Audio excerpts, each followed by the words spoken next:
और वहीं इस बहरान के बीच एक और बड़ी खबर दे दूं आपको, बड़ी खबर, जी हां बहुत बड़ी खबर है। मैं आपका मेजबान, मैं हूं विशाल आजम। बड़ी खबर यह है कि रिपोर्ट यह आ रही है कि चीन ईरान को नए मिसाइल दिफाई निजाम फराहम करने के लिए तैयार है। ध्यान से सुना आपने, चीन ईरान को नए मिसाइल दिफाई निजाम यानी मिसाइल डिफेंस सिस्टम फराहम करने के लिए, देने के लिए तैयार है। अब जब देने के लिए तैयार है, यह खबर आ गई, इसका मतलब क्या है आप समझ सकते हैं कि फिर कहां तक मामला चल चुका होगा।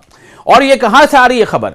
अमेरिकी इंटेलिजेंस जायजों के मुताबिक, अमेरिकी इंटेलिजेंस जायजों के मुताबिक चीन आने वाले हफ्तों में ईरान को कंधे पर रखकर फायर किए जाने वाले फिजाई दिफाई मिसाइल सिस्टम, जिसे कहते हैं मैन पैड्स, MANPAD, जिसे क्या कहते हैं मैन पैड्स, और यह कंधे पर रखकर मिसाइल फायर किए जाने वाला फिजाई दिफाई सिस्टम है, यानी कि एयर डिफेंस सिस्टम है। यह फराहम करने की तैयारी कर रहा है। और यह बात कौन कह रही है, कह रहा है, यह रिपोर्ट कौन दे रहा है? यह खुद अमेरिका की इन्वेस्टिगेशन एजेंसी है, वो यह बता रही है, अमेरिकी इंटेलिजेंस एजेंसी के मुताबिक यह खबर है। अब आप सोचें तो इससे क्या फर्क पड़ सकता है? यह बात 11 अप्रैल को CNN ने भी रिपोर्ट की है। देखिए, मैं कोशिश यह करता हूं कि जहां तक आपको खबरें दूं तो उसका जरिया क्या है, कहां से खबर हमने ली है, या कौन सी एजेंसी है, किसके हवाले से रिपोर्ट आ रही है, तो यह आपको बताना जरूरी होता है। इसके जवाब में वॉशिंगटन में चीनी सिफारत खाने के तर्जुमान ने इस रिपोर्ट की तरदीद की है। ठीक है, चीन ने कहा कि नहीं, हम ऐसा नहीं करने जा रहा। लेकिन यह रिपोर्ट कौन दे रहा है? मैंने फिर से बताया कि अमेरिका के इंटेलिजेंस रिपोर्ट के मुताबिक ऐसा होने जा रहा है।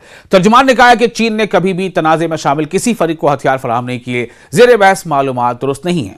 उन्होंने एक फॉर्मेलिटी निभा दी।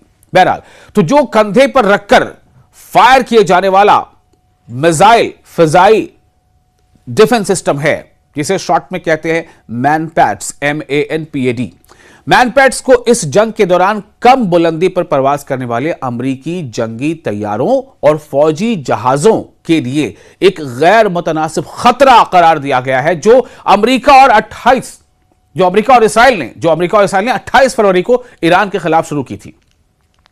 अमेरिका और ईरान के वफूद यानी डेलीगेशंस इस हफ्ते के आखिर में जंगबंदी के बाद अमन मुज़ाकरात के लिए पाकिस्तान पहुंचे थे, लेकिन वहां क्या हुआ आप जानते हैं।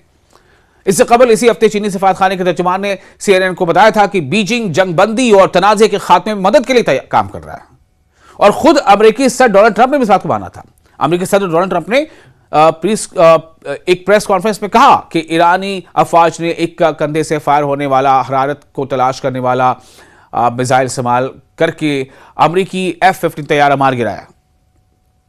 पिछली रिपोर्ट्स में कहा गया था कि चीन ईरान को जदीद सेंसर सिस्टम्स और रडार्स भी फराहम कर रहा है, जैसे YLC-8B, जो स्टेल्थ तैयारों का सुराग लगाने और इलेक्ट्रॉनिक निगरानी करने की सलाहियत रखते हैं। स्टेल्थ तैयारे मतलब ऐसे फाइटर जेट्स जो आसमान में उड़ते हैं तो वो दिखाई नहीं देते, यानी दुश्मन के जितने भी सिस्टम्स हैं, रडार सिस्टम्स, उनको वो नजर नहीं आते, वो ट्रैक नहीं कर पाते, जैसे लगता है कि वो आसमान में है ही नहीं, वो दिखाई नहीं देते और बम गिरा देते हैं।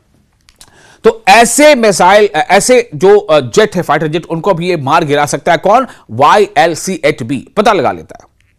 तो ये सिस्टम, ये पिछली रिपोर्ट्स में कहा गया था कि चीन ईरान को जदीद यानी मॉडर्न सेंसर सिस्टम्स और रडार्स भी फराहम कर रहा है, जैसे कि YLC-8B, जो स्टेल्थ तैयारों का सुराग लगाने और इलेक्ट्रॉनिक निगरानी करने की सलाहियत रखते हैं।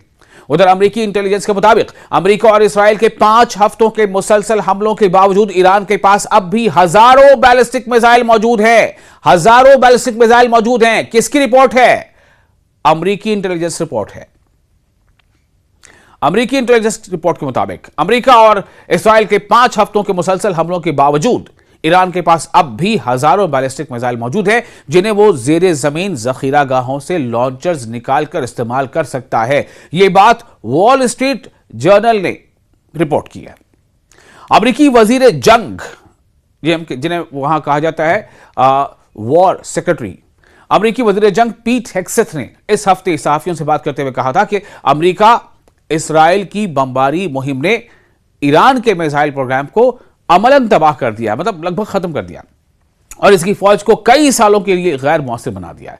ताहम वॉल स्ट्रीट जर्नल के मुताबिक अमेरिकी हुक्काम का कहना है कि ईरान जंग के दौरान तबाह या जेर जमीन दफन होने वाले कई लॉन्चर्स को दोबारा निकाल या मरम्मत कर सकता है। चीनी बयान में मजीद कहा गया, चीन का भी बयान आया कि एक जिम्मेदार बड़ी ताकत के तौर पर चीन हमेशा अपनी बैनुल-अक़वामी जिम्मेदारियां पूरी करता रहेगा। अब इसमें समझिए इसके माने क्या है, इस माने को आप समझिए, क्या सेंटेंस क्या है। देखिए डिप्लोमेसी में कैसे सेंटेंस का इस्तेमाल किया जाता है कि एक जिम्मेदार बड़ी ताकत के तौर पर चीन हमेशा अपनी बैनुल-अक़वामी यानी इंटरनेशनल रिस्पॉन्सिबिलिटीज, बैनुल-अक़वामी जिम्मेदारियां पूरी करता रहेगा। हम अमेरिका से मुतालबा करते हैं कि बेबुनियाद इल्जामात लगाने, गलत रवाबित कायम करने और सनसनी फैलाने से गुरेज करे और मुतल्लिका फरीक़ैन कशीदगी कम करने के लिए मजीद इक़दाम करे। अगरचे जंग के दौरान ईरान के तकरीबन निस्फ मिसाइल ज़खायर इस्तेमाल या तबाह हो चुके हैं, ताहम अमरीकी और इसराइली हुक्काम के मुताबिक ईरान के पास अब भी हजारों दरमियाने यानी मिडिल रेंज और कम फासले तक मार करने वाले बैलिस्टिक मिसाइल मौजूद हैं। मजीद यह कि अमरीकी हुक्काम के मुताबिक ईरान के ड्रोन जखीरे का भी निस्फ से ज्यादा हिस्सा इस्तेमाल या तबाह हो चुका है, लेकिन वो रूस से मजीद ड्रोन हासिल कर सकता है। यह सब अमरीकी इंटेलिजेंस है, उसकी बुनियाद पर है। अब आप सोचें कि क्या हालात हैं। अभी भी ईरान खुद अमेरिका की नजर में कितना मजबूत है, यानी वो जो रिपोर्ट्स हैं उसके मुताबिक। और डोनाल्ड ट्रंप की अगर आप सुने या पीट हेग्सेथ की सुने तो ईरान तो कब का खत्म हो चुका, उसकी नेवी खत्म, उसकी एयरफोर्स खत्म, उसके मिसाइल खत्म, उसके ड्रोन खत्म, उसके लीडर्स तमाम खत्म।